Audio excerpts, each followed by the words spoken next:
नमस्कार बच्चों, स्वागत है आपका यंग माइंड्स के official YouTube channel young minds पर। तो अब आपको जैसे कि पता है कि मैंने पहले से ही आपको पॉलिटिकल साइंस की वीडियो प्रोवाइड करा रखी है और मैं चाहता हूं कि आगे हम हिस्ट्री को भी कंटिन्यू करें। तो हम शुरू करते हैं हिस्ट्री का फर्स्ट चैप्टर, जिसका नाम है ईंटें, मनके और अस्थियां। ठीक है, तो पहले तो हमें समझना है इस चैप्टर का नाम ईंटें, मनके और अस्थियां क्यों रखा गया है, क्योंकि हमें सबसे पहले चैप्टर का नाम ही समझना होता है। तो इसमें हम पढ़ेंगे मेनली हम हड़प्पा सभ्यता के बारे में, हड़प्पन सिविलाइजेशन के बारे में पढ़ेंगे। तो दिमाग में आता है भाई हम पढ़ तो हड़प्पा के बारे में रहे हैं, लेकिन ईंटें, मनके और अस्थियां इसका नाम क्यों रखा गया है। तो अब मैं आपको बता दूं कि जो हमें जो हड़प्पा के बारे में जो मेनली जो जानकारी मिल पाई है वो किसके थ्रू मिली है, तो वो मिली है हमें ईंटों के थ्रू। ठीक है, दूसरे में मिले हैं मनके के थ्रू, और तीसरा जो सोर्स है ज्यादातर जो पाया गया है हड़प्पा सभ्यता में वो क्या है, अस्थियां। और आपको अस्थियों का मतलब पता ही होगा, जो डेड बॉडी में जो हड्डियां बच जाती है उसे अस्थियां कहते हैं। ठीक है, तो आगे शुरू करते हैं। इस कारण इस चैप्टर का नाम रखा गया है ईंटें, मनके और अस्थियां। ठीक है, तो पहले तो हमें इसमें मेनली समझना है काल विभाजन। कई बच्चे कंफ्यूज रहते हैं काल विभाजन को लेकर।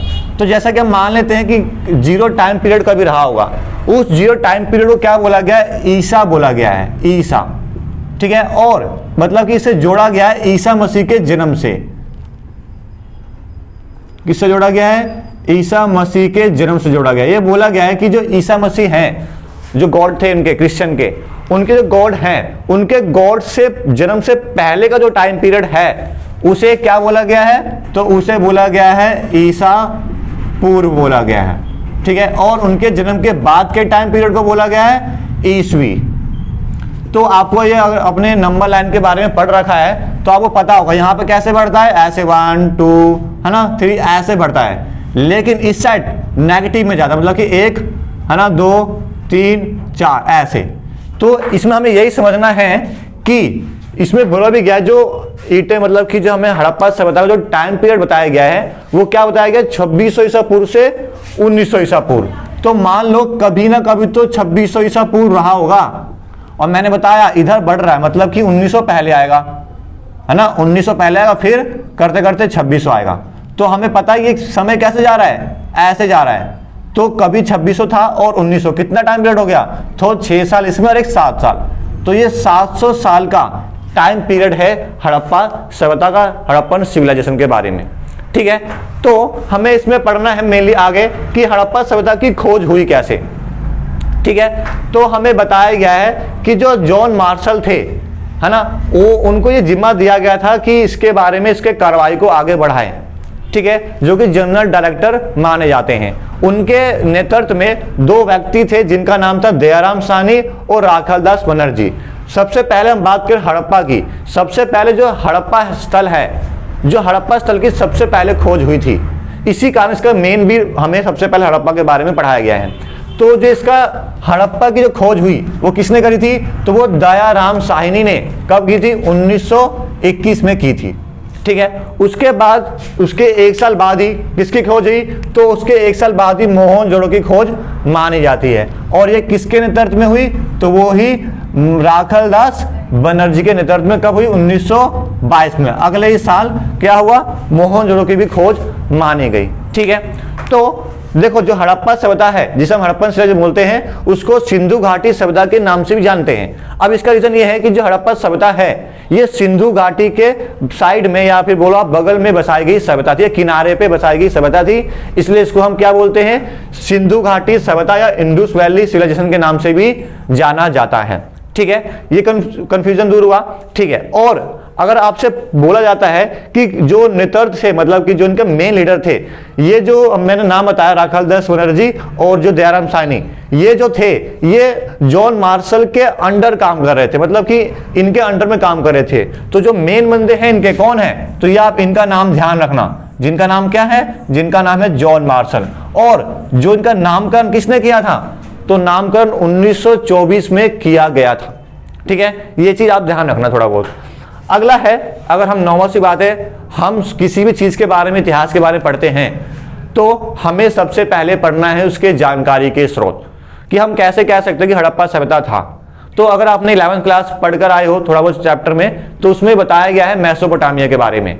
तो मेसोपोटामिया जो लिपि थी वो तो पढ़ी जा चुकी थी, है ना, मतलब उसको जो हमारे इतिहासकार हैं, है ना, उन्होंने क्या किया था, उसे मतलब जो लैंग्वेज थी मेसोपोटामिया की उसे मतलब कि पढ़ा जा चुका था, इसलिए उसके बारे में मतलब कि जो जानकारी थी हमने पढ़कर पता कर लिया। लेकिन जो हमारा हड़प्पा है इसके बारे में जो इसकी लिपि है वो अभी तक पढ़ी ही नहीं गई है, जिसके कारण इसको जानकारी ज्यादा नहीं मिल पाई है। इसी कारण क्या किया, जो इतिहासकार थे जिसे हम पुरातात्विक बोलते हैं, पुरातात्विकों ने क्या किया, किन इन चीजों को स्रोत बनाया, किसके बारे में जानकारी प्राप्त करने के लिए, हड़प्पा सभ्यता के बारे में जानकारी प्राप्त करने के लिए। तो वही हमारा अगला टॉपिक भी है कि हड़प्पा सभ्यता के बारे में जानकारी प्राप्त करने के स्रोत, ठीक है, source of information about Harappan civilisation. हमें कैसे पता चलता है कि हड़प्पा सभ्यता रियल में था, तो उसका पहला स्रोत है क्या है, ईंटें। अब नॉर्मल सी बात है, अब हमने पढ़ा कि जो हड़प्पा सभ्यता था वो भाई घर में तो रहते होंगे, उन्होंने घर बनाया होगा, तो उनकी जो ईंटें थी वो सेम आकार की थी। हम आगे पढ़ेंगे भी, इनकी विशेषता थी पढ़ेंगे, जो आगे जो हड़प्पा सभ्यता था उनकी जो ईंटें थी सेम आकार की थी। तो जो कि एक हमें जानकारी का स्रोत बनता है किसका, हड़प्पा सभ्यता के बारे में या सिंधु घाटी सभ्यता के बारे में जानकारी देता है वृक्ष, ठीक है। अगला है मन के। अब आपको पता है कि हम आज तो सोने के, है ना, चांदी के सब गहने पहनते, लेकिन उस समय लोग मनकों के गहने बना करके पहना करते थे, जो गोल गोल मोतियां होती हैं उसका बनाकर पहनते करते थे, ठीक है। तो वो भी मिली, हमें पाई गई, जब इतिहास पुरातात्विकों ने खोज करी तो खोज के दौरान या फिर नीचे जमीन के जो दबी हुई मिली, तो वो भी एक क्या बन गई, जानकारी का स्रोत बन गया, किसके बारे में, तो हड़प्पा सभ्यता के बारे में, ठीक है। दूसरी समझ में आया, जिसे हम ब्रीड्स कहते हैं। तीसरा है अस्थिया, मतलब इंग्लिश में बोन्स बोलेंगे। अब मैंने तुम्हें बताया, अब हम पढ़ेंगे भी कि जो हड़प्पा सभ्यता के लोग थे जो वो मरे होंगे तो उनके डेड बॉडी को दफनाया गया होगा, तो डेड बॉडी में बहुत सारी चीजें भी दफनाया करते थे। तो अस्थिया तो आपको पता ही है, जो हड्डियां होती है वो कभी खराब नहीं होती, मतलब गलती नहीं है ना, बॉडी गल जाती है, लेकिन अस्थिया जो हड्डियां होती है, बोन्स होती है, वो बच जाती है। तो जब खुदाई हुई, मतलब कि जब कार्रवाई हुई, जब वहाँ पे खुदाई की गई पुरातत्व द्वारा, तो वहाँ पे बहुत सारी हड्डियां पाई गई, और वो हड्डियां किसकी जानकारी स्रोत बन गई, हमें हड़प्पा सभ्यता की जानकारी की स्रोत बनी, ठीक है। समझ में आया आपको, ठीक है। अगला पॉइंट है हमारा आभूषण। आभूषण मतलब ज्वेलरी। आपको पता ही है कि जैसे हमने पढ़ा ना इसमें मनके वाले में, उस समय के लोग जो थे बहुत सारे ज्वेलरी भी पहना कर रहे थे। जब ज्वेलरी पहने तो उससे हमें पता चलेगा कौन से महिलाओं की ज्वेलरी है, कौन से पुरुष के हैं, कौन से बच्चे, तो उसके बारे में हमें कहाँ जानकारी मिल रहा है, तो आभूषण के थ्रू, ज्वेलरी के थ्रू हमें जानकारी मिल रही है। किसके बारे में, तो हड़प्पा सिविलाइजेशन के बारे में, ठीक है। अगला है औजार। अब नॉर्मल सी बात है, जब वहां के लोग इतने डेवलप हैं, है ना, इतने ज़्यादा विकसित थे, तो वो कुछ ना कुछ तो काम करते होंगे। काम मतलब क्या भाई, मान लो खेती बाड़ी भी करते होंगे, कुछ ना कुछ तो खाने पीने के लिए या किसी भी चीज़ को कब काम करते होंगे, तो उनको औजार, टूल्स की जरूरत पड़ती होगी। तो हमें पता है, अगर आपने देखा हो, अगर आप गांव के क्षेत्रों में जाओगे तो जो उनके औजार होते हैं, तो क्या करते हैं, अपने औजारों पर बहुत सारे ना नाम लिख देते हैं। अपना क्या करते हैं, औजारों पर नाम, या फिर अपने घर में देखना आपके बर्तनों पर नाम लिखा होगा, पापा का, मम्मी का, दादा का नाम जरूर लिखा हुआ होगा। लेकिन ज्यादातर क्या होता है, पुरुषों का नाम लिखा हुआ मिलता है। तो उस समय जो लोग थे वो क्या करते थे, अपने औजारों पर, जो उनके टूल्स थे, उस पर अपना नाम लिख दिया करते थे, जिससे हमें कहीं ना कहीं हड़प्पा सभ्यता के बारे में जानकारी मिलती है, ठीक है। ये हमारे 5 पॉइंट है। छठा पॉइंट है मृदभांड। अगर अब मैं बोलूं मृदभांड क्या होते हैं, जो मिट्टी से बने हुए मटके टाइप के जो होते हैं उसे मृदभांड कहा जाता है। आप बुक में, अगर मैं आपको बुक में दिखाऊं तो इस पर इसे कहते हैं, देखो इसे क्या कहते हैं, इसे मृदभांड के नाम से जानते हैं। थोड़ा यहाँ पे पढ़ोगे, यहाँ पे लिखा भी हुआ है। तो जो ये मृदभांड थे वो भी हमें कहीं ना कहीं जानकारी देते हैं। क्यों, क्योंकि मैंने तुम्हें बताया कि जो हड़प्पा सभ्यता की लिपि थी वो पढ़ी नहीं गई है, या फिर बोल सकते हो जो उनकी लिपि थी चित्रात्मक लिपि थी। इसके बारे में हम आगे कंटिन्यू करेंगे भी, पढ़ेंगे भी, ठीक है।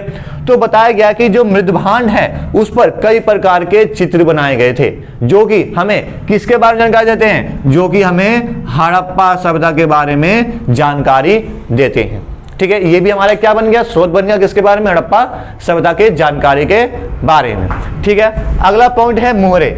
अब तुम्हें पता है कि हड़प्पा सभ्यता लोग व्यापार भी करते थे, ट्रेड। जब ट्रेड कर रहे हैं तो हम कैसे माने कि यहाँ से जो हमने सामान भेजा और जहां पर हमें भेजना था वहां तक बिल्कुल सही गया है, या बीच रास्ते में खोला नहीं गया है या ओपन नहीं हुआ है। तो वो क्या करते थे उस समय, सोचो उस समय के लोग इतना सोचते थे, इसके लिए उन्होंने क्या किया, सील बनाया। सील मतलब क्या, मुहरे बनाए, जो बंद करने के बाद थप्पा मार देते थे ताकि वो मतलब कि जहां से निकला है और जहां तक पहुंचाना है वहां तक जाने पर बीच में ना खुले, इसकी पहचान की जा सके, हाँ इसे बीच रास्ते में किसी द्वारा खोला या कोई छेड़छाड़ नहीं की गई है। इसके लिए मोहरे बनाए थे, और मोहरे कैसे कैसे थे इसके बारे में आगे पढ़ेंगे भी डीपली, ठीक है, ठीक है, और कैसे बनाए थे ये भी पढ़ेंगे।